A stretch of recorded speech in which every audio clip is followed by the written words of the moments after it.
La guerre russe a enfin pris fin. Israël a fait la paix avec la Palestine. Même la Thaïlande et le Cambodge ont cessé de se tirer des missiles l'un sur l'autre. Après tant de souffrances, tant de vies perdues et de villes réduites en ruines, la paix a enfin prévalu. La Russie se redresse après avoir perdu près d'1 million de soldats. Elle essaie aussi de récupérer les centaines de milliards perdus à cause des sanctions, y compris environ 300 milliards de dollars que les pays occidentaux ont gelés dans ses réserves. Alors que le monde pousse enfin un soupir de soulagement, la Chine, la Corée du Nord, l'Iran et la Russie concluent en secret des accords pour sécuriser le pétrole et construire infrastructures afin de soutenir leurs économies. Cela semble coopératif, mais si ces accords allaient au-delà de la reconstruction? Et s'ils servaient en fait à préparer quelque chose de bien plus important? Une nouvelle guerre approche, une guerre qui pourrait être le plus grand et le plus meurtrier conflit que l'humanité ait jamais connu. Nous sommes en 2027. Sans prévenir, la Russie lance une invasion surprise contre l'OTAN.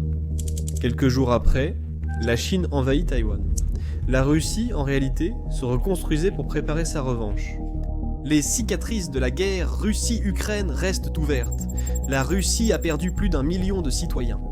Presque chaque ville et village russe a enterré un être cher. Sur le plan financier, la Russie s'est complètement vidée. Des centaines de milliards de roubles ont disparu dans l'effort de guerre, sans rien d'autre à montrer que la souffrance. Les sanctions ont déchiré son économie, les usines ont fermé, et les produits de première nécessité sont devenus difficiles à trouver. Et qui la Russie a-t-elle accusé? L'OTAN? Poutine affirme que l'OTAN a armé l'Ukraine, imposé des sanctions paralysantes, et utilisé l'Ukraine pour affaiblir la Russie. À ses yeux, l'Ukraine n'a jamais été le véritable ennemi, ce n'était qu'une marionnette contrôlée par l'Occident. C'est l'histoire que la Russie se raconte encore et encore. Alors la Russie prévoit de revenir plus forte, plus déterminée et bien plus dangereuse. Mais la Russie affronter l'OTAN dans son ensemble serait un suicide, non? Eh bien, il s'avère que le Kremlin n'est pas seul. C'est précisément à ce moment-là qu'un vieil allié entre en scène. Pour Xi Jinping, il y a toujours eu un objectif ultime. Taïwan, la Chine veut désespérément cette île autonome, prospère et démocratique, même si cela signifie la guerre. Xi a publiquement insisté sur le fait qu'il ne laissera pas la question de Taïwan aux générations futures. Il a l'intention de la résoudre lui-même. Comme je l'ai dit, en 2027, l'armée chinoise atteint enfin le niveau de préparation maximale visé depuis des décennies. La Chine a construit son premier porte-avions nucléaire, portant sa flotte à 4 navires, chacun transportant des dizaines de chasseurs. Des destroyers et frégates avancées protègent ses bases aériennes flottantes. La Chine a également construit et déployé des milliers de missiles visant Taïwan et les eaux environnantes. La Chine a surtout analysé et préparé comment empêcher les États-Unis d'intervenir pour défendre Taïwan. Pour Pékin, les États-Unis représentent le principal problème. L'armée américaine est la plus puissante, et les États-Unis ont des traités ainsi qu'un fort engagement pour défendre Taïwan. En cas d'invasion de Taïwan par la Chine, l'intervention de la marine et de l'armée de l'air américaines est quasi certaine. Pour gagner, la Chine doit ralentir ou distraire les forces américaines. C'est là que la Russie intervient. Tu as toujours soif de vengeance. La Russie peut menacer le flanc est de l'OTAN grâce à sa puissance militaire et sa position, mais elle est affaiblie économiquement et technologiquement après des années de guerre et de sanctions. Les deux nations possèdent ce que l'autre recherche désespérément et partagent un ennemi commun, l'Occident. C'est pourquoi Moscou et Pékin se sont autant rapprochés. Les banques d'État chinoises ont discrètement créé des canaux financiers pour aider la Russie à développer son économie et contourner de possibles sanctions. Le pétrole, le gaz et le charbon russes se sont dirigés vers l'Est plus vite et en plus grande quantité que jamais. En retour, la Chine a livré machines, électronique et fournitures pour relancer l'industrie russe.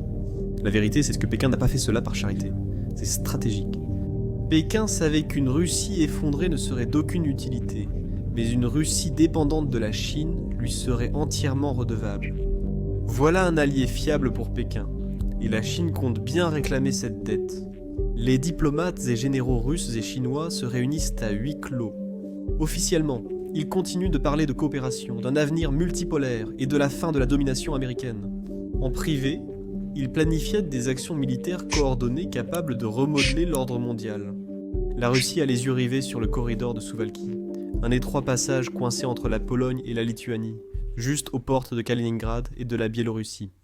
La Chine se tourne vers le détroit de Taïwan et la première chaîne d'îles. Une chose est claire pour les deux camps, leur meilleure chance de réussir est de frapper l'Occident, simultanément. Forcer les États-Unis à diviser leurs forces entre l'Europe et l'Asie, diviser l'attention de l'Occident, étirer ses ressources, et peut-être, juste peut-être, submerger ce qu'on appelle l'arsenal de la démocratie. En déclenchant trop d'incendies à la fois pour être tous éteints, le piège se referme et l'Occident en est conscient.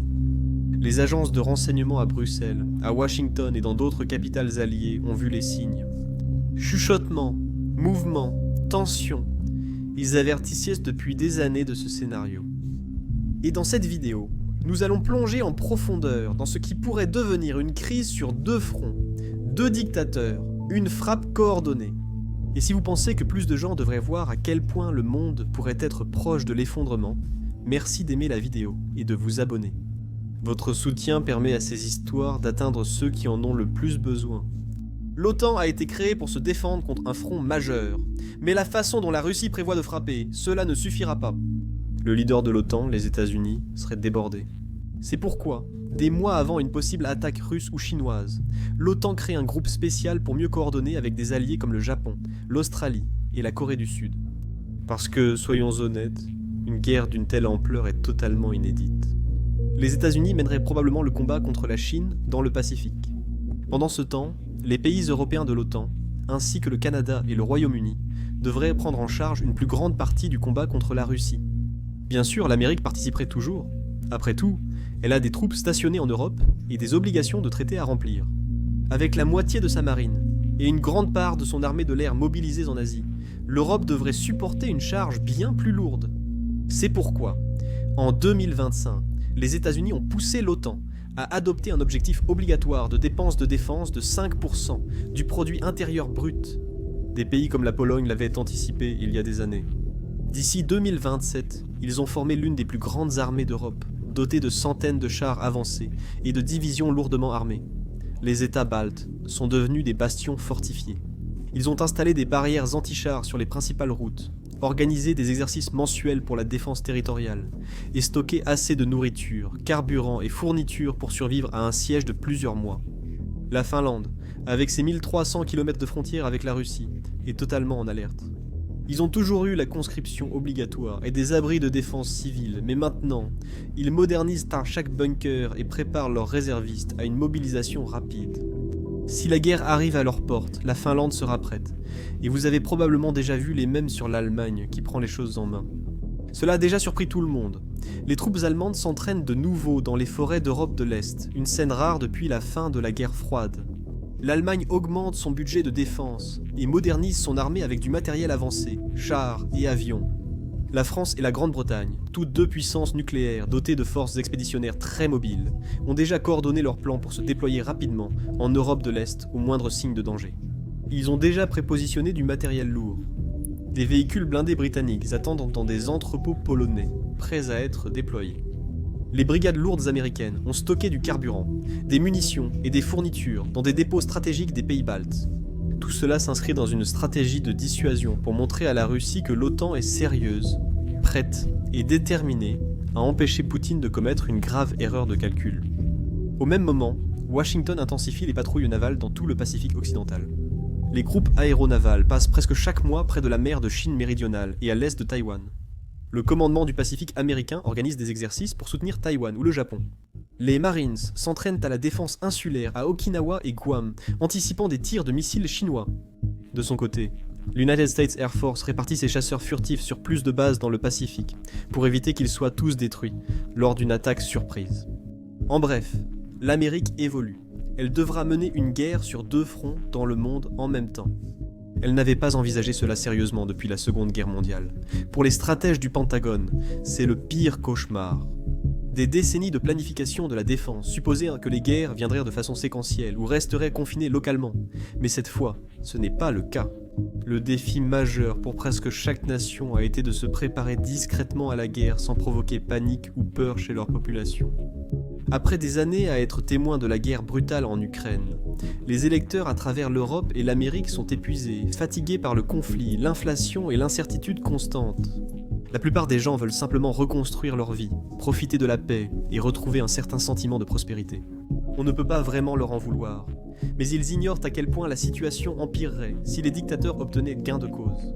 Les gouvernements avancent prudemment, avec des mesures limitées. Les politiciens de l'opposition profitent de la situation et rejettent la confrontation, affirmant que les ressources seraient mieux employées dans le pays. Mais très vite, ils comprendront à quel point ils se sont dangereusement trompés. Nous sommes à la fin de 2026. Un rapport de renseignement hautement classifié, évaluation conjointe des agences britanniques et américaines, arrive sur le bureau du secrétaire général de l'OTAN. Il avertit qu'il existe des preuves crédibles selon lesquelles Moscou et Pékin ont secrètement convenu de coordonner des actions militaires simultanées contre l'OTAN et Taïwan. Le rapport présente des preuves glaçantes et avertit que des conditions favorables à une attaque conjointe pourraient survenir en 2027. La direction de l'OTAN savait déjà ce qui allait arriver, donc l'Alliance planifie des réponses potentielles.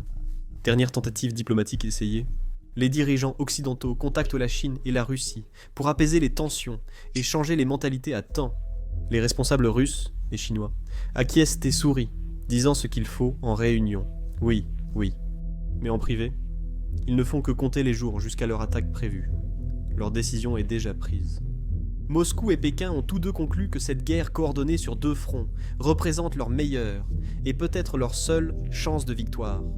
Le hiver 2026 s'éternise, rendant l'OTAN nerveuse.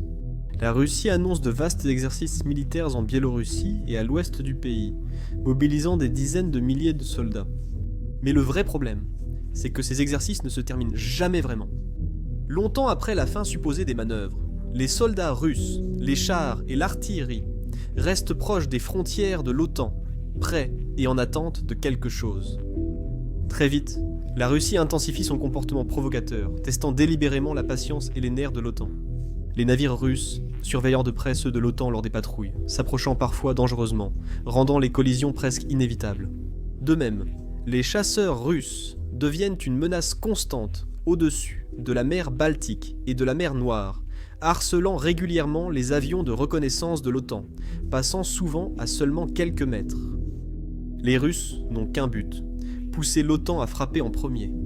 Conscients du piège, les commandants de l'OTAN ordonnent à leurs équipages de ne pas tirer et d'éviter toute escalade, sachant qu'une simple erreur pourrait déclencher la guerre redoutée. Voyant que l'OTAN ne réagit pas, la Russie accélère. Un drone de l'OTAN est soudainement abattu au-dessus des eaux internationales. Comme on pouvait s'y attendre, la Russie clame son innocence, ou affirme que l'OTAN l'a bien cherché à force d'espionner en permanence. Et chaque jour qui passe, à chaque nouvelle provocation, les tensions continuent de monter. Exactement comme la Russie l'avait prévu, la Chine commence à faire exactement la même chose. Les exercices militaires sont plus fréquents et agressifs.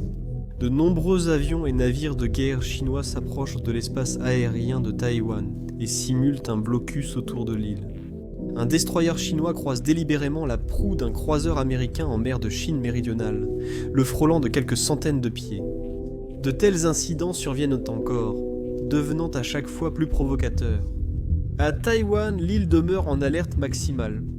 Ils savaient que 2027 pourrait voir une invasion, et ce n'est plus qu'une question de mois.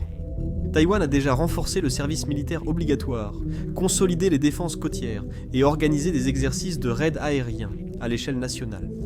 Oui, les citoyens taïwanais sont inquiets, mais ils sont aussi défiants. Ils ont vu l'Ukraine résister courageusement à la Russie, et ils croient qu'avec le soutien de l'Occident, ils peuvent faire de même.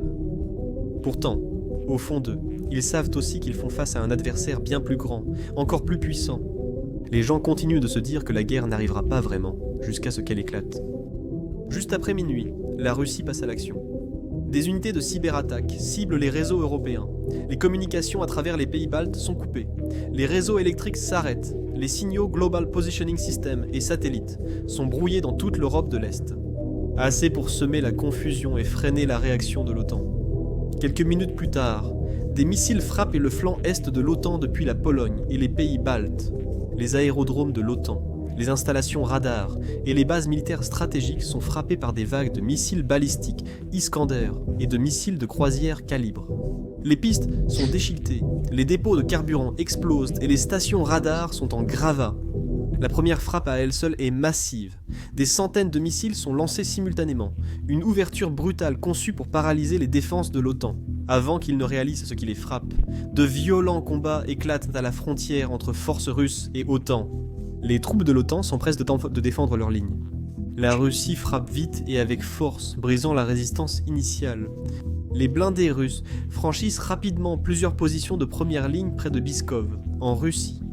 Pendant ce temps, une division mécanisée de Kaliningrad frappe le nord-est de la Pologne, s'empare des autoroutes et bloque les renforts de l'OTAN, ciblant des villes polonaises comme Suwałki, Augustów et Szczecin. L'objectif de cette attaque est simple, prendre le corridor de Suwałki. Cette bande de terre étroite, large d'environ 65 km, constitue le point le plus faible de l'OTAN et relie les pays baltes à la Pologne ainsi qu'au reste de l'Alliance. Si la Russie s'en empare, l'Estonie, la Lettonie et la Lituanie se retrouvent isolées, complètement coupées des approvisionnements et des renforts essentiels. Simultanément, une division mécanisée progresse depuis la Biélorussie vers le nord-ouest, avançant vite vers Lekolitos et Mariampol en Lituanie, coupant les forces de l'OTAN venant de l'Est. Cette attaque à double direction est rapide, brutale et méticuleusement coordonnée. C'est officiellement une invasion à grande échelle. Dès qu'un missile russe atteint le territoire de l'OTAN, l'article 5 est activé, mais les États baltes ne peuvent attendre les renforts de l'OTAN. Le temps presse. La petite armée estonienne s'est déjà mise en position défensive. Ils se préparent depuis des années, et ils se battent farouchement dès le début. Ils savaient que ce jour viendrait et ne retiennent rien, mais restent très minoritaires. Narva, proche de la frontière russe, devient un champ de bataille. Les routes d'évacuation sont bloquées, et les Russes négligeant la vie des civils. Maisons, écoles et bâtiments s'effondrent en gravats. Ne vous y trompez pas, les Russes paient aussi un lourd tribut. Les forces estoniennes lancent des vagues de missiles anti-char Javelin et Next Generation Light Anti-Tank Weapon, semant la destruction parmi les blindés russes. Quartier par quartier, bâtiment par bâtiment, ils freinent l'avancée russe, rendant chaque mètre de terrain coûteux. Les régions orientales de la Lettonie sont prises dans des combats tout aussi brutaux.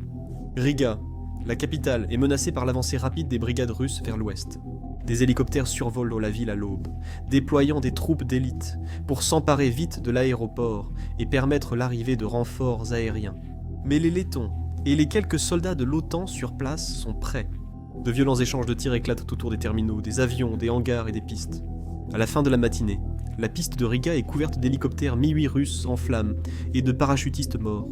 L'attaque aérienne, bien que choquante, échoue pour la Russie. Les forces lettonnes et de l'OTAN tiennent leur position, gardant le contrôle de l'aéroport malgré d'importants dégâts. La Lituanie affronte son plus grand défi. Les forces russes et biélorusses avancent de deux directions. La Biélorussie au sud et Kaliningrad à l'ouest. Les troupes lituaniennes, rejointes par des soldats du groupe tactique allemand de l'OTAN déjà déployés en première ligne, sabotent les routes et les ponts pour ralentir l'invasion. Ils se replient ensuite dans les forêts et la campagne, menant des embuscades continues avec des missiles anti-chars. Les deux camps paient un lourd tribut alors que les pertes s'accumulent. Et puis il y a la Pologne, la colonne vertébrale de la défense orientale de l'OTAN. La 16e division mécanisée polonaise près de la frontière biélorusse s'est entraînée des années pour ce scénario cauchemardesque. Maintenant, ils passent à l'action. Les batteries patriotes déplacent sans cesse leur position pour échapper aux missiles russes, tout en interceptant les menaces et préservant un espace aérien clé pour les contre-attaques de l'OTAN. En quelques heures, les F-16 polonais et leurs nouveaux chasseurs furtifs F-35 décollent rapidement, engageant des avions russes dans de féroces combats aériens dans le ciel près de Białystok et vers le nord de la Lituanie. Pendant ce temps, les ambassadeurs de l'OTAN assistent à des réunions d'urgence à Bruxelles, tandis que la réponse militaire est déjà en cours de déploiement. L'article 5, la clause de défense collective, s'active automatiquement lorsqu'un territoire de l'OTAN est attaqué, obligeant chaque membre à riposter. Les États-Unis, ayant anticipé précisément ce scénario, avaient prépositionné une brigade de l'armée en Pologne pour servir de déclencheur. Ces soldats américains combattent, désormais côte à côte avec les troupes polonaises, affrontant de front les forces biélorusses et russes. Des hélicoptères d'attaque Apache surgissent en rase-motte, tirant des missiles Hellfire qui transpercent les colonnes blindées russes, détruisant des dizaines de véhicules. Au sol, des véhicules de combat d'infanterie américains renforcent les lignes polonaises sous un feu nourri. C'est presque irréel. Les soldats américains et russes s'affrontent maintenant directement et sans pitié en Europe, ce qui n'était jamais arrivé même pendant la guerre froide. Cela se passe maintenant. Même la Grande-Bretagne annonce le déploiement immédiat d'une brigade blindée en Pologne par air et mer. Des C-17 transportant soldats britanniques et chars Challenger se dépêchent contre sécuriser les aérodromes de l'OTAN en Pologne ayant survécu à la première vague de missiles. La France mobilise également des escadrons de chasse sur le flanc Est et prépare une brigade mécanisée pour le déploiement. L'Allemagne mobilise ses propres unités, fortifiant les défenses sur tout le flanc ouest de l'OTAN. Se prépare-t-on à ce qui pourrait arriver ensuite ? Des forces suédoises, finlandaises et russes s'affrontent à la frontière. Par exemple, les gardes-frontières finlandais repoussent l'élan des troupes russes qui ont tenté d'entrer sur le territoire finlandais près de Mamansk, probablement pour créer une diversion. La guerre en Europe est massive, chaotique et évolue rapidement. Le plan de la Russie est simple, s'emparer du plus de terres possible avant que l'OTAN ne puisse réagir. En seulement 2 jours, les troupes russes prennent le contrôle de vastes régions de l'est de la Lettonie et de l'Estonie. Ils ouvrent également un corridor étroit de la Biélorussie à Kaliningrad en traversant le centre de la Lituanie. Comme on le craignait, la route terrestre vitale reliant les renforts de l'OTAN aux pays baltes va être coupée. Mais l'OTAN riposte rapidement. Après le choc initial, l'OTAN déploie sa supériorité aérienne, montrant à la Russie la véritable puissance moderne. Des chasseurs alliés, venus de toute l'Europe, et des escadrons américains basés en Allemagne et au Royaume-Uni, lancent vague après vague d'attaques. Ils ciblent les longues colonnes blindées russes avançant dans la campagne balte. Des essaims de drones américains et turcs avancent pour repérer des cibles. Heureusement, les satellites de l'OTAN, toujours intacts, fournissent encore des mises à jour constantes sur les mouvements ennemis. Au 3e jour, l'avancée rapide de la Russie commence à ralentir. Oui, ils ont conquis du territoire. Mais l'OTAN n'a pas été complètement surprise. Une impasse commence à se former, l'OTAN gagnant en puissance à chaque heure, et c'est à ce moment-là que la Russie joue sa carte maîtresse. À des milliers de kilomètres, les côtes chinoises s'animent. La nuit est tombée sur Taipei, capitale de Taïwan. Lorsque des dizaines, puis des centaines de navires chinois commencent à converger vers l'île de toutes les directions. Jusqu'à présent, les navires gardèrent leur distance pour éviter les soupçons. Mais maintenant, l'invasion commence. Sur le continent chinois, des centaines de milliers de soldats se mobilisent. Des batteries de missiles surgissent, de cachette, et des drones envahissent le ciel, avançant ensemble pour une offensive parfaitement synchronisée. À minuit pile, la Chine lance un énorme barrage de missiles. Taïwan, avec l'appui des États-Unis, du Japon et des Philippines, intercepte la majorité de ces missiles. La Corée du Sud reste à l'écart, concentrée sur la Corée du Nord, qui profitera sûrement de ce chaos pour aggraver la situation. Quelques minutes plus tard, les navires chinois entourant Taïwan lancent une 2e vague de missiles, cette fois grâce à des drones en éclaireurs. Les forces côtières chinoises ont repéré les défenses taïwanaises. La 2e vague endommage certains systèmes de défense aérienne, mais pas tous. Les frappes suivantes de missiles chinois visent tôt les aérodromes, ports navals, centres de communication et bâtiments gouvernementaux clés de Taïwan, provoquant d'importants dégâts. Heureusement, tout comme l'Europe, l'armée taïwanaise s'est préparée pendant des années précisément à ce scénario. Mais avant d'entrer dans les détails, voici ce que cela signifie sur le plan géopolitique. Les États-Unis doivent soudainement réécrire toute leur stratégie. Tous les plans et toutes les forces qu'ils avaient mobilisées pour stopper la Russie doivent maintenant être reconsidérés et redéployés, car la défense de Taïwan est tout aussi importante que celle de l'OTAN. Pendant ce temps, les unités de missiles chinoises lancent vague après vague de frappes implacables. Les intercepteurs de missiles Patriot et Tiangong de Taïwan tentent d'abattre les roquettes entrantes, et ils parviennent à en arrêter certaines. Mais le nombre écrasant submerge ces défenses. Les chasseurs chinois J-16 et GA-20 affrontent les F-16 et chasseurs taïwanais, en infériorité numérique. Malgré des pertes initiales, la Chine obtient peu à peu un contrôle partiel du ciel sur les zones stratégiques. Les bombardiers chinois lancent donc des missiles de croisière sur des cibles secondaires, détruisant les dernières installations radars et sites de missiles. Quelques heures seulement après l'attaque initiale, la Chine lance la phase 2 de l'invasion. Des centaines de petits bateaux, hélicoptères et grands navires transportant chars et blindés se dirigent vers les plages de l'ouest de Taïwan, escortés par destroyers et frégates. Des dizaines de milliers de soldats de l'armée populaire de libération jeunes recrues et vétérans formés par des exercices constants se trouvent à bord. On leur a appris que c'est leur moment historique. la mission de reprendre Taïwan, mais aucun d'entre eux n'a connu de véritable combat. Taïwan riposte clairement et leur montre à quoi s'attendre. Au moment où les forces navales chinoises atteignent la moitié du détroit de Taïwan, Taïwan passe à l'action. Les soldats sortent les missiles anti-navires, qui avaient été cachés précisément pour ce moment. Leur seule mission, couler les navires chinois. Taïwan tire ses missiles Chengfang 2 et 3, fabriqués localement, et possiblement des missiles Harpoon fournis secrètement par les États-Unis ces dernières années. Plusieurs navires chinois sont touchés. Au moins 2 navires chinois sont atteints. Un transport de troupes reçoit un impact direct et est paralysé. Un autre engin de débarquement plus petit coule, projetant des centaines de soldats à la mer. Pourtant, la grande majorité continue d'avancer. Un sous-marin taïwanais, resté caché jusqu'à présent, tire des torpilles sur un destroyer chinois en tête de formation, brisant sa coque. Victoire modeste mais essentielle. Mais peu après, les forces anti-sous-marines chinoises commencent à traquer le sous-marin avec des charges de profondeur et des torpilles. Les navires de surface taïwanais tireront leurs missiles avant de se replier vers des eaux sûres, gagnant ainsi du temps. La marine taïwanaise sait qu'elle est largement en infériorité numérique, mais elle est déterminée à tenir sa position aussi longtemps que possible, espérant désespérément que des renforts alliés arriveront bientôt. L'aide pourrait prendre des jours, voire des semaines. Et la Chine, pleinement consciente de la rapidité avec laquelle le soutien occidental a changé la donne pour l'Ukraine, en 2022, est déterminée à ne pas commettre la même erreur. Il compte frapper d'abord de façon dévastatrice.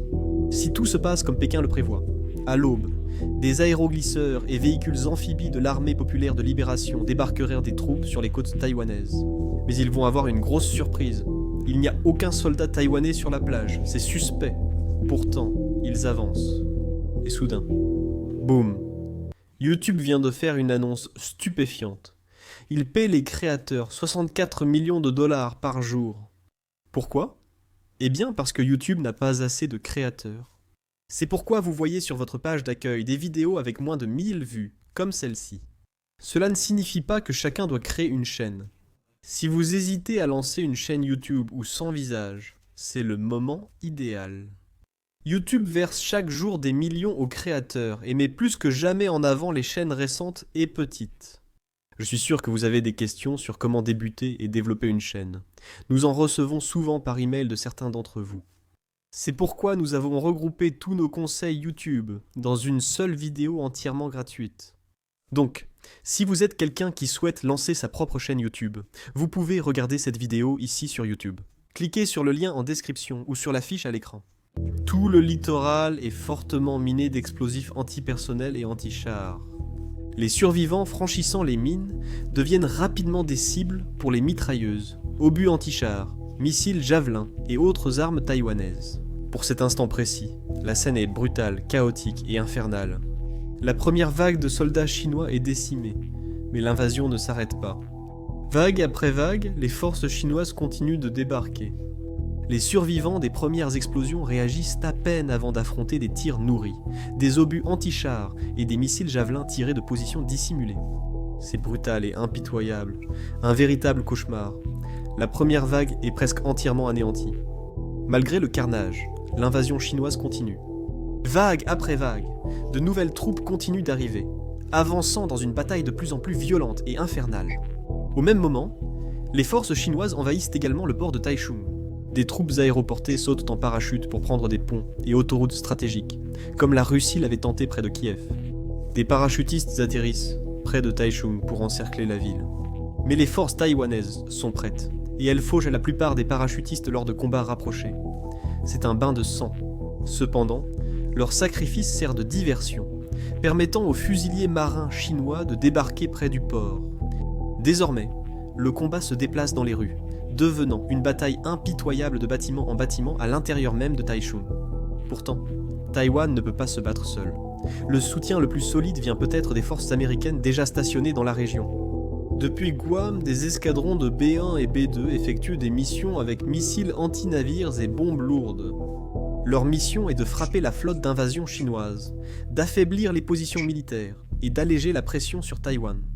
La Chine, furieuse, riposte en lançant des missiles directement sur Guam. La défense antimissile force d'action déployée intercepte de nombreux missiles, mais certains passent encore. La base aérienne d'Anderson est touchée, et la piste gravement endommagée. La Chine attaque aussi les bases américaines au Japon. La base aérienne de Kadena à Okinawa est touchée par des missiles de croisière, mais la plupart sont interceptés par les systèmes Patriot. La base navale de Yokosuka et d'autres sites stratégiques au Japon subissent des frappes comparables. Chaque attaque hors de Taïwan vise à retarder, distraire et affaiblir la réponse immédiate des États-Unis. Pourtant, l'Occident et ses alliés étaient préparés, du moins dans une certaine mesure. D'importantes forces navales américaines, dont 2 groupes aéronavals, étaient déjà en mer des Philippines, à l'est de Taïwan. À l'annonce de l'invasion, ces groupes aéronavals s'approchent lentement et prudemment pour rester hors de portée des missiles chinois. Depuis leur pont, des chasseurs américains FA-18 et F-35 décollent, prêts à défier l'armée de l'air chinoise et à traquer les navires ennemis. Les États-Unis sollicitent aussi le Japon, poussant les forces d'autodéfense à déployer avions de chasse et navires de guerre pour protéger leur territoire et soutenir les opérations américaines. Même l'Australie passe à l'action, invoquant ses obligations d'alliance. Des navires de guerre australiens se dirigent vers le nord. Leur mission initiale est de bloquer le détroit de Malacca et d'interrompre les routes commerciales et pétrolières de la Chine. Malgré la forte dépendance de la Chine aux oléoducs russes, la pression s'accentue avec la restriction du commerce maritime. Les forces australiennes seront bientôt prêtes à soutenir directement la coalition près de Taïwan. Sur le plan diplomatique, les communications entre Washington, Tokyo, Canberra et les capitales orientales de l'OTAN sont plus actives que jamais. Après tout, la plus grande guerre de notre vie vient de devenir encore pire. Le débat ne porte plus sur l'OTAN ou Taïwan, mais sur un défi coordonné contre le système même du monde libre. C'est l'autoritarisme contre la démocratie. Et l'enjeu n'a jamais été aussi élevé. À la fin du premier jour, les forces chinoises Pandeta sont parvenues, comme Maracoli, à sécuriser partiellement certaines sections de la côte taïwanaise. Mais malgré ces premiers gains, la défense taïwanaise reste résiliente, organisée et en grande partie intacte, prête à tenir sa position aussi longtemps qu'il le faudra. Soyons clairs, les Chinois, comme le reste du monde, ne peuvent pas laisser Taïwan devenir une ruine fumante. Taïwan n'était pas simplement une autre île, c'est le cœur battant de l'économie mondiale. Taïwan abrite Taiwan Semiconductor Manufacturing Company, la Taiwan Semiconductor Manufacturing Company, qui produit à elle seule environ 60% des micropuces mondiales et plus de 90% des semi-conducteurs les plus avancés. Si vous possédez un smartphone, un ordinateur, une voiture, une console ou même un réfrigérateur, il y a de grandes chances. Il fonctionne avec des puces taïwanaises, tout comme la technologie militaire, les équipements médicaux et les infrastructures critiques. Tout, des avions de chasse et des missiles aux machines hospitalières qui sauvent des vies, en passant par les réseaux électriques et les lampadaires, tout dépend des puces de taïwanaises. Si les usines de puces de Taïwan s'arrêtent, les répercussions toucheraient toutes les économies. Souvenez-vous de la pénurie de puces durant le Covid. Les prix des voitures ont augmenté et certains appareils électroniques étaient introuvables. Ceci paraît facile face à la perte totale de Taïwan, ce dont la Chine est aussi consciente. Ils sont le principal importateur de semi-conducteurs taïwanais, générant des milliards de dollars d'échanges annuels. Sans un accès régulier à ces puces, les géants du secteur technologique chinois comme Huawei, Xiaomi, Alibaba seraient complètement paralysés. Raser imprudemment Taïwan serait un suicide économique pour l'île. Ils veulent le contrôle, mais détruire Taïwan paralyserait leur économie et celle du monde entier. C'est précisément pour cette raison que la Chine ne peut pas simplement bombarder Taïwan pour le soumettre. Missile après missile, cela détruirait l'infrastructure même dont la Chine a désespérément besoin intacte. Alors, à la place, ils sont obligés d'envoyer des dizaines de milliers de soldats directement dans les rues de Taïwan. C'est précisément à cela que Taïwan se prépare depuis longtemps. Les soldats taïwanais, et même les citoyens ordinaires, s'entraînent depuis des années à riposter, rue par rue, quartier par quartier. Des communautés se sont préparées à la guerre urbaine, apprenant à manier des armes artisanales et à stocker vivres, munitions et fournitures médicales. Non seulement l'armée est prête, mais aussi les civils de l'île, préparés mentalement et physiquement à défendre leur foyer. Des personnes qui étaient employées de bureaux ou étudiants hier prendraient les armes aujourd'hui et repousseraient les envahisseurs demain. Les pilotes d'armes taïwanais apprennent à utiliser les autoroutes comme pistes d'urgence si les aérodromes sont hors service. Des chars et des véhicules blindés qu'on ne voyait nulle part surgissaient soudainement dans les rues. Depuis des garages souterrains et des sous-sols d'immeubles, des snipers se cachent parmi les bâtiments et les jardins sur les toits, tirant puis se déplaçant rapidement avant que l'artillerie ne réagisse.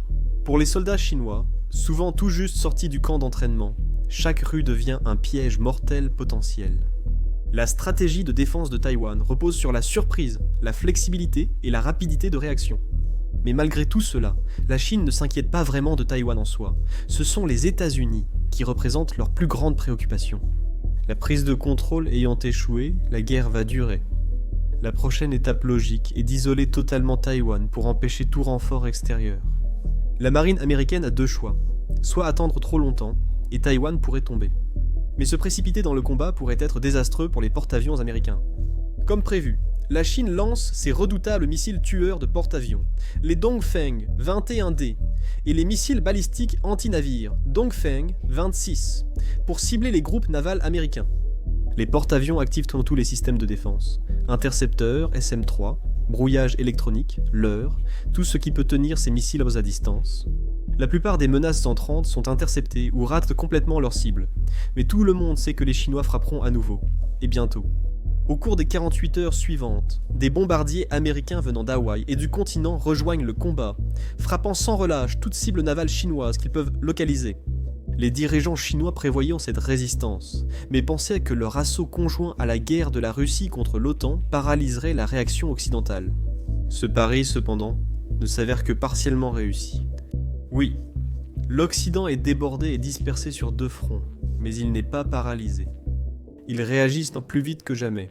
À Washington, le président annonce que les États-Unis sont en guerre sur deux fronts. Le Congrès approuve rapidement le financement militaire d'urgence et les ordres de mobilisation. Du jour au lendemain, l'industrie américaine passe en production de guerre. Les usines produisent camions militaires et drones plutôt que véhicules civils. Les entreprises technologiques privilégient la cybersécurité, les équipements de communication et augmentent la production de semi-conducteurs pour compenser les pertes de Taïwan. C'est à la fois impressionnant et terrifiant de voir à quelle vitesse le monde s'adapte à une guerre mondiale. Mais à la fin de cette semaine fatidique, le monde s'était indéniablement divisé en deux. D'un côté, une coalition de démocraties regroupe des membres de l'OTAN d'Amérique du Nord, d'Amérique, d'Europe et des alliés clés d'Asie-Pacifique comme le Japon, la Corée du Sud, l'Australie et la Nouvelle-Zélande. L'ampleur de la guerre est si massive que même les pays qui essaient habituellement de rester neutres sont forcés de pencher d'un côté ou de l'autre. Deux puissances autoritaires cherchent à démanteler l'ordre mondial qui a préservé la paix depuis des décennies. S'ils réussissent, aucun petit pays ne sera en sécurité et les alliances perdront leur sens. L'Occident peut arrêter cette guerre maintenant, ou voir le monde sombrer dans sa période la plus sombre. Les habitants d'Europe, d'Amérique et des pays alliés saisissent l'ampleur de la situation. Une fois le choc dissipé, ils distinguent clairement les véritables agresseurs. Oui, ils ont peur. Ils ont peur que la guerre ne devienne incontrôlable, peur que des armes nucléaires soient utilisées, peur des sacrifices à venir. Mais il y a aussi la détermination à défendre leur mode de vie. Alors que les plans de guerre se concrétisent et que l'OTAN se prépare à affronter ces menaces, un autre dictateur surprend tout le monde. La Corée du Nord, profitant sans doute de sa meilleure opportunité, décide de provoquer des troubles. Kim Jong-un, bien qu'il soit pleinement conscient que son pays appauvri ne peut pas se permettre une guerre totale contre la Corée du Sud et les États-Unis, commence néanmoins une série d'actions militaires provocatrices. Des obus nord-coréens tombent soudain près de la zone démilitarisée, forçant Séoul et ses alliés américains à envoyer et maintenir plus de forces sur la péninsule. Au cas où Pyongyang tenterait quelque chose de plus audacieux, la Corée du Nord devient effectivement la diversion utile de Pékin. Puis, quelques jours plus tard, l'Iran, toujours humilié par ses défaites passées face aux États-Unis, et Israël voit l'occasion parfaite de régler de vieux comptes. Mais même Téhéran n'est pas assez suicidaire pour s'engager dans une confrontation totale. Les groupes soutenus par l'Iran harcèlent désormais les intérêts américains au Moyen-Orient. Des milices pro-iraniennes bombardent soudainement des bases américaines en Irak et en Syrie. De petites embarcations navales iraniennes perturbent agressivement la navigation internationale dans le golfe Persique pour détourner l'attention de la marine américaine des conflits majeurs en Europe et en Asie. En plus de cela, l'Iran apporte également une aide militaire significative à la Russie, en réapprovisionnant son arsenal en diminution avec des drones avancés et des missiles balistiques. C'est l'armement dont Moscou a urgemment besoin, après avoir épuisé son stock en Ukraine. Malgré ces revers, l'Occident parvient à élaborer des plans de guerre stables. En quelques semaines, les deux guerres s'enlisent dans des impasses, causant déjà des centaines de milliers de victimes. Les dictatures deviennent anxieuses. Elles savent que le temps joue en faveur de l'Occident.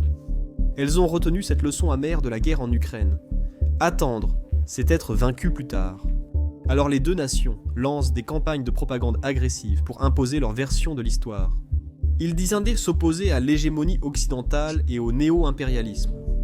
Les médias d'État chinois et russes répètent que l'OTAN a poussé la Russie au conflit par son expansion. La Chine devait reprendre Taïwan à cause des séparatistes dangereux soutenus par l'ingérence américaine. La Russie affirme libérer l'Europe de l'Est de la domination de l'OTAN, ou protéger les Russes ethniques, comme en Géorgie, Moldavie et Ukraine. Au départ, de nombreux gouvernements d'Asie, d'Afrique et d'Amérique latine ont essayé de rester neutres. Mais au fil des jours et des semaines, il devient presque impossible de rester neutre. Le commerce et la finance mondiaux commencent à s'effondrer sous la pression de milliers de sanctions imposées par les deux camps. Les grandes banques chinoises sont exclues du dollar, les entreprises sur liste noire et le commerce s'effondrent, alors que les entreprises occidentales suspendent leurs relations. Les multinationales abandonnent la Chine en masse, comme cela s'est produit en Russie, mais cette fois, l'impact est bien pire. En réaction, la Chine et la Russie gèlent les avoirs occidentaux et nationalisent usines, entreprises et biens des investisseurs occidentaux. Le choc économique est énorme, touchant presque toutes les nations de la planète. Ensuite, il y a la confusion concernant les pays producteurs de pétrole et le camp qu'ils soutiennent. Soutiennent-ils les autocrates ou le monde libre ? Par exemple, les États arabes du Golfe comme l'Arabie Saoudite, le Koweït et les Émirats arabes unis. Ils sont pragmatiques. Bien sûr, ils ont flirté avec la Russie et la Chine sur le plan diplomatique auparavant. Mais maintenant, face à une guerre mondiale, chacun sait que les États-Unis sont leur unique véritable garantie de sécurité. Après tout, ce sont les États-Unis et la coalition qui ont protégé l'Arabie Saoudite et libéré le Koweït en 1991 lors de la guerre du Golfe contre Saddam Hussein. Ce conflit a donné à tous une leçon essentielle. Lorsque la stabilité mondiale s'effondre, la puissance militaire américaine et les réseaux financiers occidentaux restent les garanties les plus solides. Ainsi, quand Washington le demande, des pays comme l'Arabie Saoudite augmentent aussitôt leur production pour stabiliser les marchés et soutenir les économies occidentales. Ils interviennent même discrètement pour financer une part importante des efforts militaires et humanitaires occidentaux. En 1991, l'Arabie Saoudite et le Koweït ont financé des milliards pour la guerre, le ravitaillement, la logistique militaire et la reconstruction. Malgré ces assurances, l'anxiété persiste, surtout concernant les deux principaux points d'étranglement maritime, le détroit d'Ormuz dans le golfe Persique et celui de Malacca, près de l'Asie du Sud-Est. Le détroit d'Ormuz à lui seul voit passer près d'un cinquième de l'approvisionnement mondial en pétrole chaque jour. Si l'Iran ou quelqu'un d'autre parvenait à le perturber, même brièvement, l'économie mondiale plongerait dans une récession catastrophique en quelques semaines. De même, le détroit de Malacca est crucial pour la Chine, le Japon, la Corée du Sud et pratiquement toutes les économies asiatiques, puisqu'il transporte environ un tiers du commerce mondial. Un blocus ou une attaque à la mine sur l'un de ces points pourrait paralyser le transport maritime, faire grimper le prix du pétrole et provoquer une panique économique mondiale. Et puis, il y a la crise des semi-conducteurs. Avec Taïwan, principale source mondiale de puces avancées, devenue un champ de bataille, les prix des semi-conducteurs grimpant soudainement en flèche. Chaque pays doit donc choisir son camp, au moins économiquement. L'Inde, par exemple, avait préservé de bonnes relations avec la Russie et l'Occident. Mais désormais, son partenariat militaire avec la Russie entre en conflit direct avec l'Alliance quadrilatérale Security Dialogue. Elle l'a construite aux côtés des États-Unis, du Japon et de l'Australie pour contrer la Chine. Face à ce choix difficile, l'Inde finit par pencher vers l'Occident, car au final, la Chine reste sa plus grande menace. Cependant, l'Inde ne rejoint pas directement la guerre. Elle consolide discrètement ses positions dans des zones disputées comme le Cachemire contrôlé par le Pakistan et près de la frontière chinoise. Un geste subtil mais important, bénéfique pour l'Inde et la coalition occidentale. L'Inde achète toujours du pétrole russe à bas prix malgré les sanctions pour préserver sa relation avec Moscou. Au-delà de la géopolitique, la guerre apporte des souffrances inimaginables. Les exportations mondiales de céréales s'effondrent presque immédiatement. L'Ukraine et la Russie étaient des greniers à blé essentiels pour l'Afrique et le Moyen-Orient. Mais maintenant, tout cela a disparu. Soudainement, des millions de personnes font face à la famine, surtout en Égypte, Somalie et Nigeria. Les pays occidentaux réaffectent des milliards d'aides étrangères à la défense, réduisant fortement l'aide humanitaire aux pays pauvres. Les projets chinois de la ceinture et la route en Afrique et en Asie sont à l'arrêt, aggravant la situation de pays déjà très endettés envers Pékin. Les régimes autoritaires du Zimbabwe ou du Soudan, dépendant des prêts chinois, pourraient soutenir la Chine diplomatiquement pour préserver leur économie ou leur pouvoir. Dans les mois à venir, le monde et Internet se séparent en deux blocs opposés. Les pirates russes visent les réseaux électriques européens, tandis que les Chinois ciblent satellites américains et systèmes bancaires. Les unités cyber-occidentales sabotent les pipelines russes ou réseaux chinois, tandis que les pays occidentaux isolent vite leur infrastructure numérique. Pendant que la Russie et la Chine isolent leurs citoyens des actualités mondiales et des réseaux sociaux, transformant leurs réseaux en outils de propagande contrôlés. À ce niveau, même le Conseil de sécurité de l'Organisation des Nations Unies devient inefficace. Avec la Russie et la Chine, deux membres permanents qui se battent activement, chaque résolution est immédiatement mise en veto. L'Organisation des Nations Unies peine à coordonner l'aide humanitaire, car son acheminement dans les zones de conflit suscite des tensions. L'OTAN et l'Union européenne gèrent la stratégie et la coordination occidentale. La Russie et la Chine cherchent à promouvoir l'organisation de coopération de Shanghai, où les Brésil, Russie, Inde, Chine, Afrique du Sud comme alternatives dirigeantes, malgré la réticence de membres tels que l'Inde et le Brésil à soutenir l'agression militaire. Mais qu'en est-il des armes nucléaires ? Tout au long du scénario, les deux camps ont délibérément évité de franchir cette ligne terrifiante. Mais plus la guerre s'éternise et plus chaque camp devient désespéré, plus le risque qu'un camp commette cette erreur ultime et irréversible augmente. L'OTAN cible uniquement les installations militaires en première ligne, évitant les frappes en territoire russe ou chinois. Non pas parce qu'elle ne le peut pas, mais précisément parce qu'elle craint que cela ne déclenche une riposte nucléaire. La Russie et la Chine menacent régulièrement d'employer des armes nucléaires pour intimider et faire hésiter l'Occident. Pourtant, eux aussi savent que lancer ne serait-ce qu'une seule frappe nucléaire entraînerait immédiatement des représailles catastrophiques. C'est donc un équilibre de la terreur, très similaire à l'affrontement de la guerre froide entre les États-Unis et l'Union soviétique.